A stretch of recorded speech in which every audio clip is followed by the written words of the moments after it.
So it's been a few months since we last checked up on Throne and Liberty, this being the upcoming MMORPG that, while boasting quite a few interesting systems and features, unfortunately enough seemed primed for failure. After hosting a beta this past summer, reception was almost unanimously negative, a result of its poorly implemented combat, autoplay features tailored for mobile, and monetization that can make even Lost Ark or Black Desert blush. Interest and excitement for what at one point was one of my more anticipated upcoming MMOs quickly ground to a halt, which was a real shame because Throne and Liberty has some seriously cool features, boasting a massive seamless open world, 0 loading screens, instant fast travel, while also supporting tons of players simultaneously, and it all looks pretty good too. In fact, visually, I think the game is solid across the board, and from some of the raw beta gameplay that we saw, it has some great clarity and render distance, making the open world full of tons of players look all the more impressive. They've got the expected assortment of biomes, fantasy, and medieval-inspired MMO locations with both PvE and PvP offerings. One of the more interesting features of Throne and Liberty, though, is how the weather and time of day directly impact the world, players, and enemies. So for example, when it's raining, it'll fill up certain bodies of water, like you can watch a small puddle turn into a pond. Also, certain enemies, say something like a fire elemental, will get debuffed when it's raining, making them weaker, while other enemies might get stronger. Player abilities are affected as well, so a mage's lightning shock might be single target most of the time, but during a rainstorm, it actually becomes a chain lightning, striking several targets. All of that are just a few examples of what can happen during rainstorms, but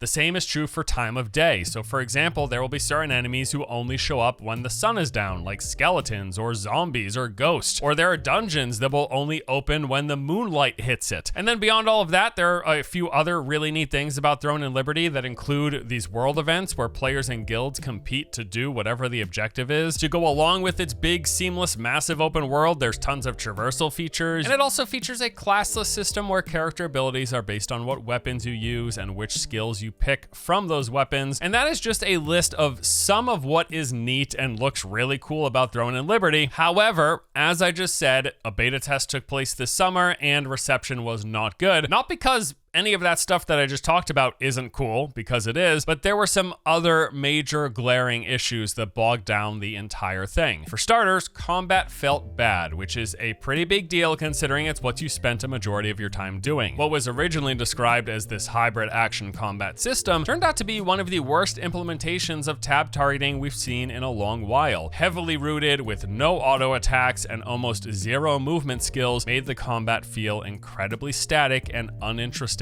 by all accounts that I saw. Then beyond the combat, the second major issue was the fact that many of the game's systems seemed tailored for mobile, which was later confirmed to be the case by the developer. They said that they added those systems with the mobile version in mind. These included auto just about every aspect of playing the game. There was auto attack and skill use, auto combat, which they called astral hunting. There was also auto pathing or auto movement, and all of those features would come together in what was fully auto play offline mode, where the game would just play itself while you were logged offline for up to 8 hours a day, although that was locked behind a paywall. Not surprisingly enough. Which then leads us into the final thing that people were not happy with, and that was monetization. Even just in the beta, the systems were clearly in place for what looks to be a heavily pay-to-win, or at least pay-to-skip game. Timers and energy systems with purchasable items to bypass both those limitations. Highly valuable daily quests that were paywall gated. If you don't buy the subscription, you miss out on a ton of extra resources, materials, and currencies. And then an auction house whose main currency is a paid-for premium currency. That's right, we're not talking about using in-game gold. It's the literal definition of paying for power in the game by buying powerful things with real money. It is for all of those reasons and others that despite the game having some really cool elements, it didn't matter. Feedback to this summer's beta was predominantly negative. Bad combat, mobile design, and their monetization plans made it so that nearly every discussion around this game was not good. Well, the developer NCSoft and the game's Western publisher Amazon Amazon, they took notice and said, hey, we hear you. Thank you for the feedback.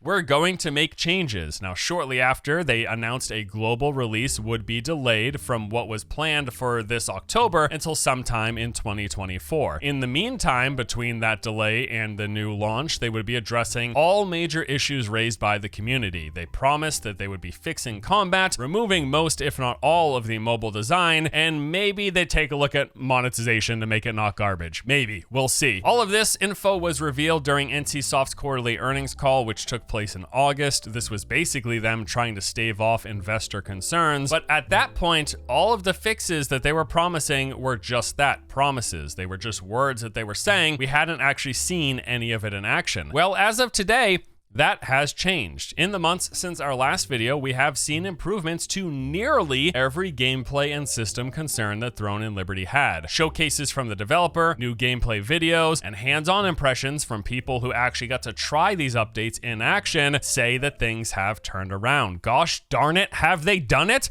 Have they fixed Throne and Liberty? Possibly, at least. It seems like they have addressed, in fact, the major issue of combat and have removed most of the mobile features. As to the monetization, well, let's be honest here. It's still probably not going to be great. This is NCSoft after all, and they've got a reputation of pay to win to uphold, right? But they are promising it's not going to be quite as bad here in the West. We'll see how that all pans out. And for argument's sake, let's just say they do fix the game and you end up checking out Throne and Liberty when it releases.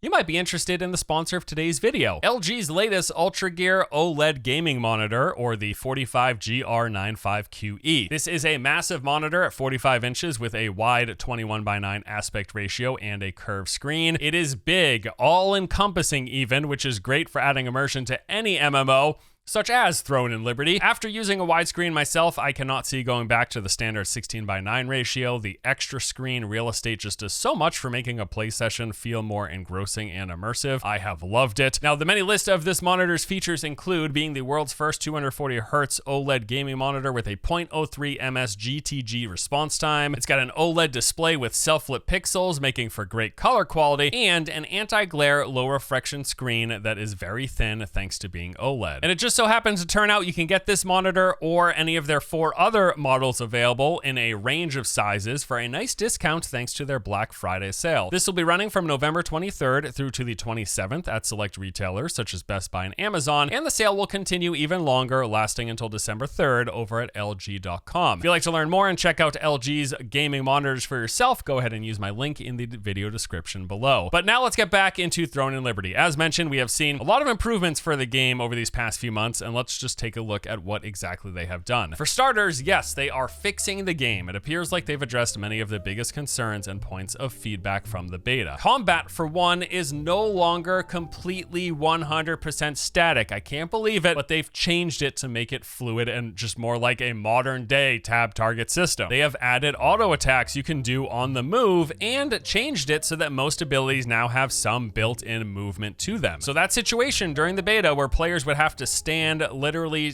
totally still to do any damage is no longer going to be the case. Now, there will of course be some abilities and skills that do require you to stand still. That is normal in any MMO or RPG. Typically, you will be sacrificing mobility for impact, whether that's harder hitting single target attacks or massive heals or casting area of effect abilities. Those are the sort of situations where skills might require you to stand still for a duration, and that is totally fine gameplay design. But now, at least in Throne and Liberty, standing still is no longer going to be the default for 99.9% of your attacks. Combat should just feel much better. In addition to adding more freedom of movement while in combat, they have also removed character collisions in everything outside of PvP encounters. They have minimized player inertia when changing direction to make movement feel more responsive and tight. They've added more area of effect and cone attacks that players can perform without having to have direct targets. And they've also said that they are working on making weapon swapping feel more fluid as well. Now, the folks over at MineMMO went hands-on with this update and checked out this latest stuff at this year's Gamescom, of which they confirmed that combat felt significantly better, saying, even after the adjustments to combat, Throne and Liberty is not an action MMO. You do select targets with the tab key, and your character performs the normal attack automatically. You don't even have to press anything. However, the animations are smoother, and a lot can now be done and used in motion over overall my interest has increased massively due to the changes of combat and autoplay. So yes, the combat on the move, it's not full-on action combat, it's not even a hybrid action combat system like say Guild Wars 2 or ESO. It's a tab target one, but it's a tab target one that feels much more modern day with a lot more movement to it and shouldn't be nearly as static as what we saw in the beta. Now, as for the mobile systems, basically all of the autoplay features, Amazon has completely disabled every single one of them for the Western release. So the auto combat, known as astral hunting, where you click a button and AFK, that's gone. The auto travel, where you click a part of a map and the game moves for you, that is gone. And the fully offline autoplay mode, where the game plays itself when you're logged off, all of that is gone, at least for now, because they have said they will monitor this decision and might re-implement some of the auto combat or autoplay based on player feedback. Look, the biggest problem and the biggest concern with auto combat in particular is how much the existence of this feature impacts the grinding in the game. Things like the time it takes to level up your character, skills which are leveled by use in this game, the amount of currency that you get, etc. Basically anything that requires playing the game and is time gated in some sort of way, the time required to progress is likely to be inflated if the game has an autoplay feature, because hey, while you're not playing, you could just let the game run and grind, farm, and level up for you. This can make it so that the progress you do get while actually playing the game feels slow and far too extended out, and that was actually one of the biggest points of feedback from the beta, is that the game seemed very, very grindy because it has and was designed with autoplay in mind. Now, grinding is pretty much a part of any MMO, be it leveling your character, leveling combat skills, gathering resources for crafting, materials, all of it is some sort of a grind, but striking the balance in the grind for any aspect of an MMO or an RPG and making it so that it feels rewarding and not too punishing and not overly grindy,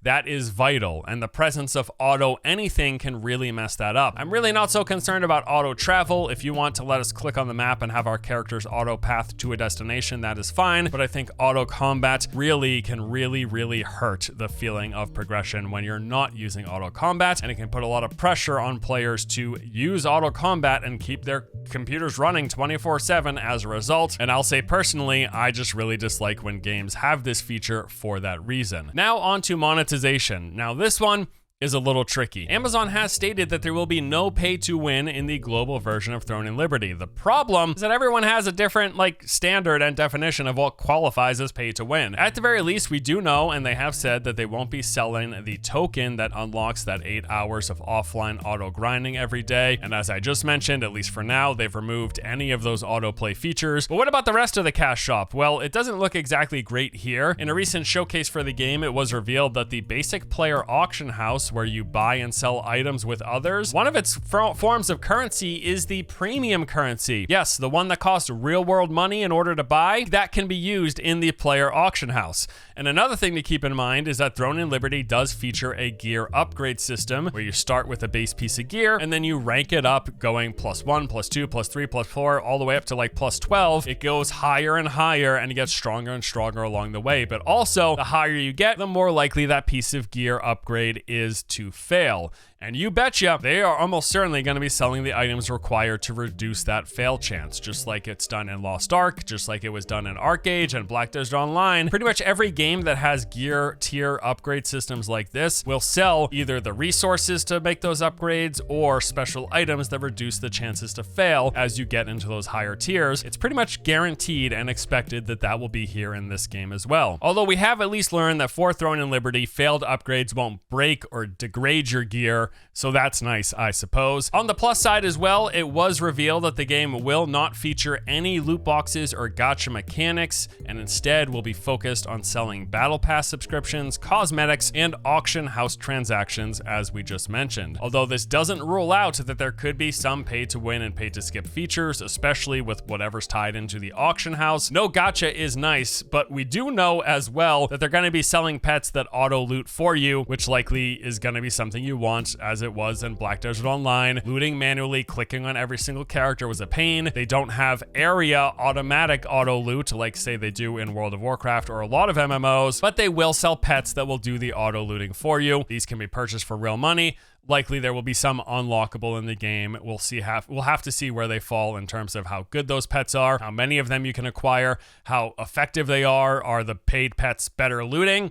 Probably, but not necessarily. It's not a guarantee. I will say though that with the combat and the mobile features seemingly addressed at this point, it does look like the game's microtransactions and monetization system is likely to be the biggest pain point, the biggest issue with the game, and I don't necessarily expect that's going to change. I think even if the combat felt perfect and everything else was addressed and it didn't feel like a mobile game and all those systems that I'm so excited about, those come through and really shine, even with all of that being the case, I do suspect the monetization, like a lot of games, will end up dragging the total experience down, which really is such a huge bummer because I envision a world where this game, where Throne and Liberty comes out, the combat's great, all of these awesome features and open world and the seamlessness and all the players and the PvE encounters and the PvP encounters and the open world dungeons and all this stuff, that whole package of the playing the game experience sounds amazing. And just imagine if the garbage cash shop wasn't also tied into it to have a killer game. We could potentially have a really amazing game, but that's not what's going to happen. And I think for that reason, eventually the fatigue will set in with how the monetization is tied into progression, is tied into the end game, is tied into what the season pass, how the monetization interfaces with the gameplay experience will likely be what eventually wears people down and pulls them away from the game, as we've seen time and time again. But yeah, I'm excited to play just for all of those features, to check out all of that content that sounds so awesome. That is really what will keep me around for at least a few weeks until I'm sick of seeing like failed upgrades because I'm not gonna buy the reduced chance to fail on my gear. Just not happening. Now, we have learned some other new details and features about the game over these past few weeks. These were revealed through various events, interviews, live streams, and developer videos. Starting with PvP. So we know that the game is going to have PvP, but they have shifted to more of a PvE focus. Instead, now there will be certain zones that are flagged for PvP every couple of days. Outside of that, the open world zones will be mostly PvE most of the time. So it seems like generic open world PvP, ganking, all of that stuff isn't going to be as commonplace as we were initially led to believe and as the game was initially designed. But they have said PvP is still going to play a big role. There will be certain world events and bosses where PvP will happen. These events will be marked by this ring, and so long as you don't enter the ring, you won't be flagged and marked for PvP. But things like the idea of having unrestricted free-for-all PvP with zero consequences whenever the sun went down at the nighttime, that was originally a plan and something they talked about. That, for example, has been removed. But despite these changes, yes, NCSoft has stated that PvP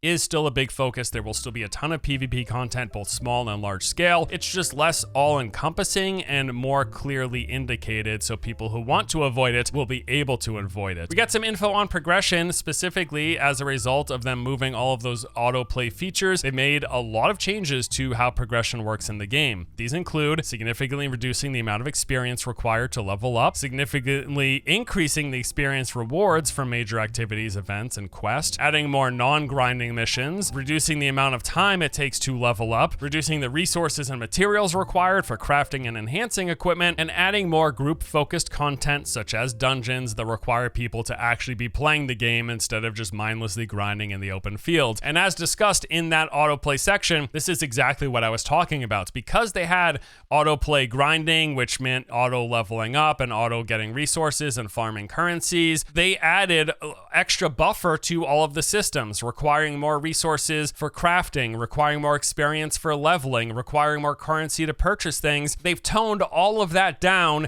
in response to removing the autoplay features. If that's not as clear of an example as how autoplay can impact a game's progression system, I don't know what is. I mean, that's a clear-cut amends of it, and I'm really glad to see they've taken out autoplay and they've reduced everything basically across the board to compensate for that. Now, the most recent showcase for the game came just the other week at a big Korean event known as G-Star, where NCSoft held a 30-minute showcase at which we saw quite a lot. We got a pretty extended look at the combat system, the new improvements in action. I have to say, just even at a glance, this looks massively better than it was in the beta. As discussed earlier, it is more fluid, there's a lot more movement, and it feels and looks a lot more engaging. They also showed off some solo boss fights in what is called Tidale's Tower. That is like the boss tower climbing solo thing. They've showcased the improved UI, which is designed, they said, to look less mobile in response to beta feedback. They showed off some group dungeons focused on challenging encounters balanced for 6 players that they said will require the classical holy trinity of a tank, healer, and damage dealers. And they even showed off a few different large-scale guild boss events. And that's pretty much everything that's happened over the past few months since the last time we talked about Throne and Liberty. And can I just say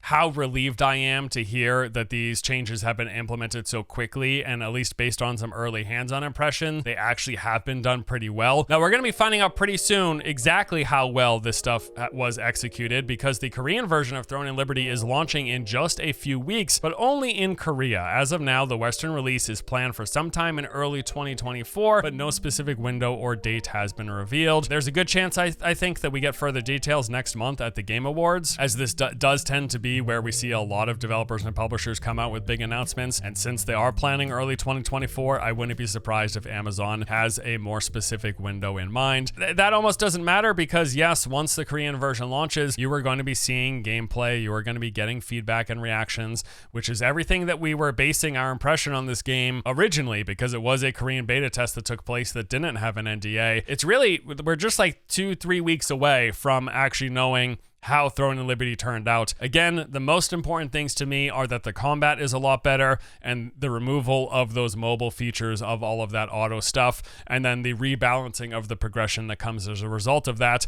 I'm not expecting much from the monetization, and as I mentioned earlier, if anything, I'm just expecting it to be as bad as we expect it. Now, no gacha and no loot boxes is great, but with that tiered level gearing system, with the auction house taking a premium currency, with the sale of looting pets, there's going to be a lot of that crap, and a lot of the stuff that you see from so many Korean developed MMOs. It's just kind of par for the course. They're reining in some of it for the West, and there will be some differences between the Korean and global release of the game. I'm assuming a lot of it will carry over, if not for when the global version originally comes out, probably for a few weeks, months, or years after it happens. But maybe at that point, a lot of you won't care anymore, because you will have had your fun during the launch window, and that, if nothing else, is what I'm most looking forward to. I will jump in at release, I will play it. I'm looking forward to checking out the content that I went over in pretty big detail about what I'm excited about. There's so many cool things about Throne and Liberty.